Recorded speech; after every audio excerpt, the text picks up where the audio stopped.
Pessoal, foi exatamente nesse local onde o capitão Urangê Holanda, em 1977, montou um acampamento para pesquisar e observar os objetos voadores não identificados que atacavam nessa região.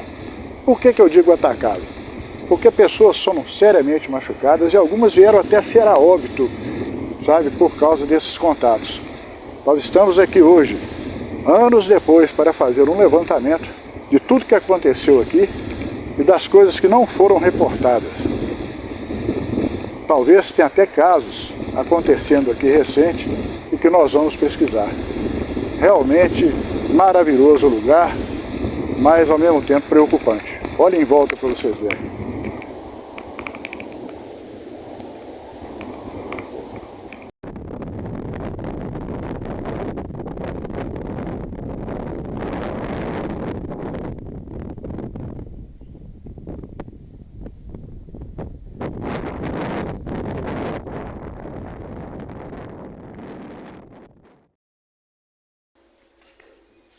Muito bem, pessoal, estamos aqui com a dona Maria Senita, 71 anos, moradora da região. Dona Maria, a senhora poderia descrever para a gente o que aconteceu naquela época? Na época nós vimos, só era somente uma luz que apareceu, né? Primeira vez ela apareceu em cima de uma árvore lá para trás. Aí o povo ficou com medo, assustado, né? Foram lá, correram para lá, aquela luz desapareceu. E lá começou efetivamente a aparecer, toda noite aparecia. Aí o povo corria para um lado e para o outro, batendo lá, soltando foguete e fazendo aquela zoada imensa, né? Para espantar aquela luz. Aquilo era uma forma de parecia uma bola. Aquela luz era colorida, né? Aquela luz muito bonita. Mas só que no momento a gente ficava assustada. Deixa eu ver se eu entendi direito. O pessoal soltava foguete, rojão para... Era para espantar. O foguete era para espantar, realmente. Aí aquela luz ia embora, ia ser posar lá na outra árvore. Na época tinha muito pé de coqueiro, né? As árvores mais antigas, eles pousavam em cima da casa. Aí realmente ainda foi atingido, porque mais 3 pessoas aqui foram chupadas. Na época. Chuparam o sangue da pessoa? Chuparam. Tem um compadre que ele ainda é vivo, mora lá no interior, lá para dentro. Qual lugar? É aqui mesmo no lugar, né? Mas aí para dentro, chamado Pacutuba, interior. Pacutuba? É, para lá, pro lado do riozinho. Não é tranquilo. O nome dele é... Ele é até meu compadre, de vez em quando me esqueci. O nome dele é Nilton. Nilton, né? Não, Nilton, eu não sei o sobrenome. É assim. Mas... Daí... A senhora, na época que a Força Aérea Brasileira esteve aqui em 77, a senhora lembra dessa movimentação dos militares? Olha, eu ia dizer que eu na correria da aeronáutica que esteve aí, né? Eu não vi mesmo, porque daqui eu não saía de casa, né? O movimento, eu tinha medo só das crianças, né? A gente não saía, ficava maior tempo aí fora, sentado, vigiando as crianças. Só tinha medo de pegar as crianças? Era, Deus o livre, eu não dormia dentro de casa, não. Minha casa na época era de assoalho, uma casinha que eu tinha. Aí a gente dormia. Criança por aqui, não? Não, que a gente soubesse, não. Na época a senhora morava com a família? Eu morava com a família aqui, o meu marido. Você e mais quantas pessoas? Era na época que eu estava criando, eu tinha 4 filhos ainda. 4 filhos, né? Que eu já tinha. Então, na época você tinha o quê? Quantos anos você tinha na época, mais ou menos? Você lembra? Eu não me lembro mesmo, não me lembro. Não, você está com 71, foi em 71. Em 77, né? Menos 46, eu devia ter 29 anos, 30. Aí você já tinha 4 filhos? Eu já tinha 4 filhos. E os filhos na idade de quantos anos, mais ou menos? Olha, o último que esse aí, eles entendem mais mente, né? Eles se lembram uma mente. Só que não se lembra mais é a mais velha, que tem 40 e poucos anos. Mas na época o mais velho tinha o quê? Você lembra mais ou menos a idade? Eles tinham uma idade de uns 10 anos, o menino. Você tinha medo de sair de casa? Sair de casa, era por causa dos filhos. Isso era todo mundo aqui. Todo mundo, né? Todo mundo. O pessoal que saía todo mundo, junto, né? Era todo mundo ficar na frente das suas casas. Ali levava o café, levava o mingau. Aí a gente ficava a noite toda, olhando, vendo aquele movimento e ficava assustado, não podia Por causa da entrar. luz. Por causa daquele movimento daquela luz. E a luz Aí quando depois que esse senhor foi atingido, foi aí no pescoço dele, e sangrou, que levaram para o hospital. Nessa época tinha essa enfermeira, né? Que eu soube que a minha filha me informou que ela ainda é viva, ela trabalha, não sei para onde. De viva essa enfermeira. Mas, ela ainda é viva, ela trabalha aí no lugar aí que a minha filha me falou. Aí a gente saía daqui, a gente não saía não, fazer esse movimento de polícia, eu não sabia, pelo menos não sei, né? Sem informar que a gente ficava com medo do movimento da luz. Sentado em cima da casa da gente, né? Vem atingir as crianças. E ela chegou muito próximo da senhora? Olha, a luz era muito próxima que ela ficava. Em cima de qualquer árvore ficava. Era muito grande? Aquela luz era grande. A senhora chegou a ver essa luz quantas vezes? Isso porque a gente via que você pousava assim, que estava assim onde foi os coqueiros, que os vizinhos mais próximos, a gente saía para olhar, né? De longe, enquanto ficava vigiando as crianças, e saía na correria, né? Do barulho aí, todo mundo assustado. E ela fazia barulho? Era, a gente fazia, o povo, né? Fazia, a luz não prometia sono? Não, aquilo vinha no silêncio ali. Silêncio. Essa luz que a senhora viu, se a senhora fosse fazer uma comparação, assim, em relação a um ônibus, um carro...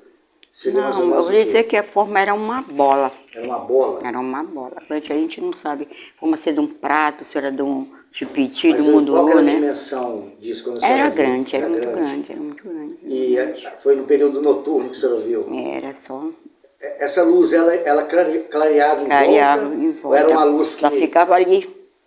Só ficava no Só lugar ficava ali, só naquele lugar lá. Aí o povo assustado jogava. Jogar foguete, soltava pistola, batia lata. O pessoal correria quando ele vai sentar lá para tal parte. E quando o pessoal aí fazia escorreu. Isso, era sair e ir embora? Saía, ia embora. Olha que eu me lembro, isso foi dia 2 de novembro, mesmo ano. Dia 2 de novembro, estava todo o povo no cemitério lá, fazendo iluminação. Aquela luz passou. Só bem baixinho mesmo. Passa por lá de terra. Desde essa vez não voltou mais. Ela chupou o sangue de muita gente ali, não? Não, mas espera só um momento, Alto. No cemitério estava tendo muita gente, né? Muita gente. Estava tendo alguma... Era o quê? Um velório? Não, era tempo da iluminação, né? Dia 2 de novembro. Era um festejo. Dia dos mortos, religioso. Né? Aí passou. Foi isso de noite, né? O pessoal, todo mundo iluminando. Tinha quantas pessoas mais ou menos? Nossa, muito. Então não tinha muita gente na época. Tinha muita gente? Ali no cemitério era. O pessoal da comunidade aqui todo? Era que vão, né, iluminar seus parentes, né? Aí essa luz passou? Passou. Dessa vez passou que nós vimos. Aí depois apareciam uns casos aí pela beirada, o povo que viram essa luz. Mas quando essa luz passou, ela clareou o chão, ela iluminou? Não, ela só passou. Passou, foi embora. E as pessoas...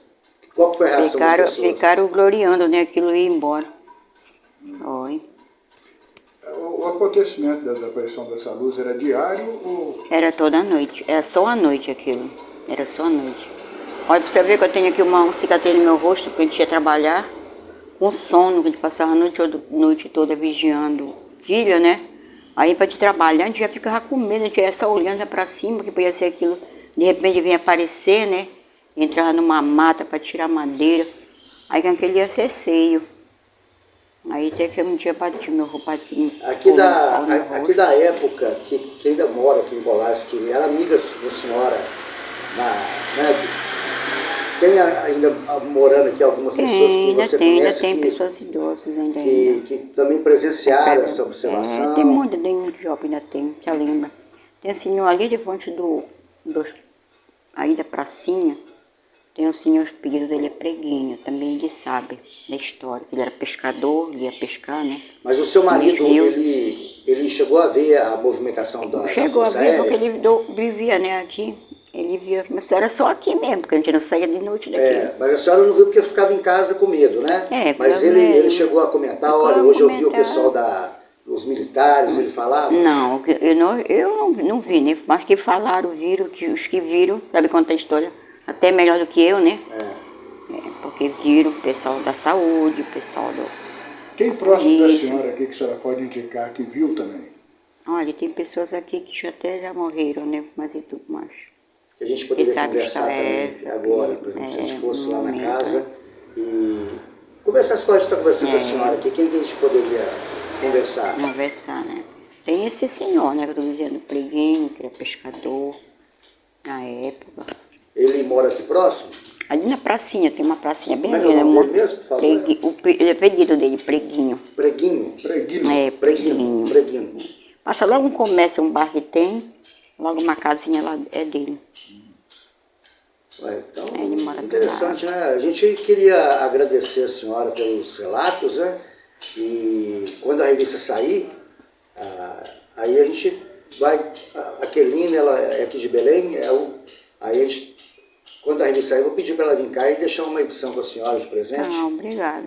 A senhora autoriza a gente usar a gravação, né, para publicar na revista? Porque contando o que eu vi, né, escutei, mas que sobre o negócio Mas foi, o negócio da aeronáutica, eles vieram. Aí, que tio já até morreu, né, mataram já esse da aeronáutica. Mas que saber melhor da história, porque... Não, mas o relato da senhora é muito importante, porque primeiro, que a senhora foi uma das testemunhas vivas, né, do que aconteceu aqui. Eu vi. A senhora viu, né? Vi. E nós vamos dormindo, né, que a gente passava, a gente não dormia, mas a gente passava, todo mundo fazia fogueira. Sabe, juntar pau para fazer aquelas fogueiras toda noite. Toda noite. Então quer dizer que isso foi pelos 3 meses, assim, aquele tormento. Isso era uma espécie de pavor. Era um pavor, que o povo ficava, né? Eu tinha medo. O pessoal saía aqui à noite já com medo, era em grupo. O que saía para correr, para espantar, corria. O que ficava nas suas casas, ficava ali, vigiando os seus filhos, né? Todo mundo botava pano, esteira, ficava lá as crianças no chão. Aí corria o mingau, corria o café, a gente ficava a noite toda. Trocava a noite pelo dia, né? Pelo dia, aí, é verdade. Aí as pessoas dormiam, né, durante o dia, né? Realmente impressionante. O nome da senhora mesmo, vai repetindo? É Maria Celita. Ô Maria Celita, em nome da nossa equipe, eu agradeço mais uma vez o seu relato, que é muito importante, né? Eu fico até feliz, né, da sua atenção com o nosso trabalho. E nós vamos ver se a gente encontra o senhor Preguinho, né? Lá na praia. Tem outras pessoas que ainda estão. Tem um senhor também, mas ele mora muito, já está idoso ele, está até em cadeira de roda. Ele também sabe que ele morava na época lá para frente, beira da praia. Os pescadores que pescavam sabem também, né? Viu na beira do mar. Mas aqui, só para a gente fechar aqui o raciocínio. Quando aconteceu isso, na cabeça da senhora, o que vocês imaginavam que fosse essa luz? O que era o comentário? O comentário que a gente podia pensar que então seria coisa do outro mundo. Né? Uma coisa do mundo em que sentido? Em sentido... porque vocês comentavam, aparelho, fosse um aparelho assim que viesse mesmo, para dedicar assim as pessoas, como onde foram atingidos, né, essas 3 pessoas. De outro mundo que a senhora se refere? Assim, disseram, de outro planeta, né? Vocês conversavam. Né? Comentavam. Tipo assim, então, que era o comentário geral, assim? Isso é um castigo divino, ou isso é uma assombração? Uma assombração. Era mais ou menos o entendimento. Pensando naquela hora do sufoco, né, da agonia, a gente planejava, né? Pensava aquilo que seria. O que seria mesmo aquilo? Até hoje a gente não sabe, né? A gente não sabe o que foi. Maria Celita, então muito obrigado mais uma vez. Legal. Espero que a senhora tenha muita vida e saúde. Amém. Para a gente poder, que a luz do voltar de novo, entrevistar a senhora daqui uns 10 anos. Não venha me chupar. Não quero ser chupada.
Pessoal, estamos aqui diante de uma das testemunhas mais antigas desse local e que esteve aqui presente na época em que a luz do Chupa estava agindo aqui. Agindo. O nome do senhor completo qual que é? Cristóvão Fernandes da Silva. Cristóvão Fernandes da Silva. Seu Cristóvão, você está com quantos anos? 84. 84? Poxa, brincadeira. Aqui, o senhor presenciou muita coisa que aconteceu aqui na luz do Chupa, né? O que o senhor poderia contar pra gente? Olha, aqui passou o boi voando, junto com a águia, um boi voando. Boi voando? E Matilda Pereira carregando filho na costa, brasas voando. E sob a luz do chupa-chupa? A luz do chupa-chupa ele era um aparelho que vinha para tirar o sangue do povo. É? Era. Quando amortecia o povo e tirava sangue. Ele tinha o raio livre pela telha, assim, focava no pessoal. E aconteceu muita coisa aqui desse jeito? Olha, desse tempo, aí nós estudamos aqui. Estudamos não, nós calculamos assim, bora soltar foguete no rumo dele que ele não vem mais. Aí começamos a comprar foguete. É? Aquele foguetão. Rojão, né? Rojão. Aí colocava no rumo, nunca mais ele veio. Mas deixa eu te perguntar, e isso intimidava a presença deles? Ele se intimidou. Mas a nossa presença aqui com os filhos era mais ruim, que nós tínhamos que botar os filhos ali na rua para dormir. Aí porque ele focava aqui na casa. Aí a gente fazia que a luz dele entrava na telha? Na telha, aí amorteceu o pessoal. E nós fizemos fogueira aqui na rua para poder os pirralhos dormir em cima do lençol. É? É, do lençol. E ele chegou a machucar alguém aqui? Não? Chegou. Quantas pessoas mais ou menos? Quase mais 10. Mais 10? Mais 10. Foi. O senhor conhece alguém que foi machucado por ele? Que não, já morreram quase todos. É? Já morreram quase todos. O senhor não, né? O senhor nunca foi atingido por ele não, né? É, ele machucou um bocado de gente aí. Então quer dizer que vamos dizer, nessa época, o senhor presenciou, o senhor chegou a deitar aqui no lençol? Não, eu não lençol, só as crianças que deitavam. A gente fazia fogueira aí na rua. Me traduz isso aí, ele tinha medo de fogueira e dos rojões? Não, ele tinha medo de rojão. É, né? Ficou com medo de rojão, a gente saltava no rumo dele e foi embora, ele não apareceu mais. É? É, depois ele foi tirar sangue de boi lá pro Marajó. Ele atravessou, tirou sangue dos bois, animais, era de animais. Na ilha do Marajó, o senhor tem algum conhecimento dessas luzes lá? Das ruas? Não, da ilha mesmo não. Tinha conhecimento do Boqueirão da Amazônia, que eu fui pescador de lá. É? Como é que foi? O pescador lá, eles amorteciam no barco, o pessoal lá aqui. Eu ficava lá escorado com a rede, ele vinha e focava nas canoas. Amortecia uns quantos lá, pescadores. É? É. Só que não dava para tirar o sangue, porque o pessoal fazia fogueira lá na canoa e ia embora. Que interessante. E vinha embora, era. Lá... Agora ali Colares, Jariri, atacou muito lá o pessoal. Atacou muito pessoal, muita gente. Teve algum amigo seu, algum conhecido, parente? Eu tinha os irmãos lá da igreja, lá que eles foram agredidos por eles lá. O senhor faz parte de qual igreja? É, Assembleia de Deus. Assembleia de Deus. Assembleia de Deus. Na época que aconteciam essas coisas aqui, o que vocês achavam que eram esses objetos? Qual que era a ideia? Porque a ideia deles lá nos Estados Unidos, era nos Estados Unidos, eles tiravam o sangue para curar uma doença que deu lá no pessoal lá. Eles levavam o sangue daqui. O senhor achava que era isso? Não, eles que falaram lá. Eles falavam que eram naves de outros... Uma doença que deu lá, que era curada com sangue brasileiro. Que vinha que você tirar o sangue para curar as pessoas, né? Hoje nós estamos ajudando os brasileiros aqui na Baía do Sol. Hoje nós estamos ajudando brasileiros, mas ajudamos muito estrangeiro. Que ótimo, que bom. Já ajudamos muito estrangeiro, ajudamos. Na época que os militares estiveram em Colares... Os turcos, ajudamos os portugueses. O senhor chegou a ver algum desses militares na época? O quê? Eles vieram aqui na praça. Os militares vieram para focalizar. Da rádio. Eles vieram aí na praça para se focalizar.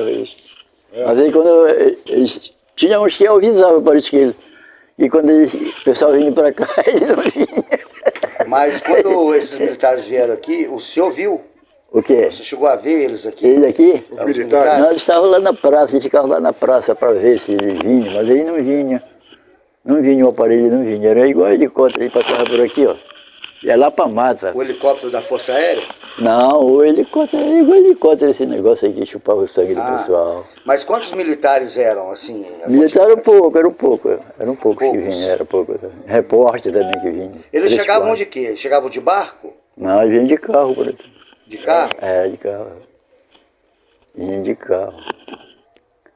Então isso aí durou uns 6 meses, mais ou menos. Isso. Pra gente tá muito bom. 6 horas ele já vinha com 6 horas os da tarde aparelhos. 6 começava. horas já vinha com o aparelho aí, com os focos dele todinho aceso. A navegação dele já vinha tudo ligada. Fazia muito barulho? Hein? Não fazia barulho não. Ele ia com uma panela de pressão, só chiava. Passava por aqui, ó. E ia embora. Interessante. Aí focava o pessoal ali, morava ali na rua e dava o foco. Dava o foco no pessoal. Olha, foi muito interessante. A falecida Maria do Carmo ali, o seu Piroca ali, o João Tem alguém Mucura. mais aqui? O João Mucura que ainda está cego para ali também. Tem alguém aqui que a gente possa entrevistar agora também? Por aqui está muito difícil agora. Não tem quase velho. Morreu todo mundo? Morreu um bocado de velho já, no tempo do chupa-chupa. Morreu um bocado de velho. Então agora não tem Já. mais ninguém. A mais velha que está aqui nessa rua é só minha irmã, que tem 92 anos. E ela tem alguma história para contar? Olha, não sei se ela tem por lá, mas tá meio cega lá. Só se procurar ela lá na rua do seu neném ali. Tem o seu neném lá também. Mais velha lá. Qual que é a rua do seu neném? O neném ali naquela casa de frente do mercadinho de São Lourenço. Entendi. Do outro lado. Mercadinho do lado da casa dele lá. Então, isso aqui nós que criamos essa rua aqui. Então, a Baía do Sol foi criada por nós. A minha avó foi cearense. Lá na frente, onde está aquele bangalôzão, era terreno da minha avó, que ela comprou no tempo da tiramento de seringa lá na Manaus. Tirou muita seringa lá, leite de seringa para vender. Então ela trouxe dinheiro de lá e comprou esses terrenos. Só que ela foi empregada do Coronel Firmino lá em Soure. E meu avô foi daqui da Cambuinha e se amigou com ela, trouxe ela para cá. Aí morreu, aí está enterrada aí no cemitério da Baía do Sol. Eu vou agradecer o senhor mais uma Mas vez. ela teve 3 maridos.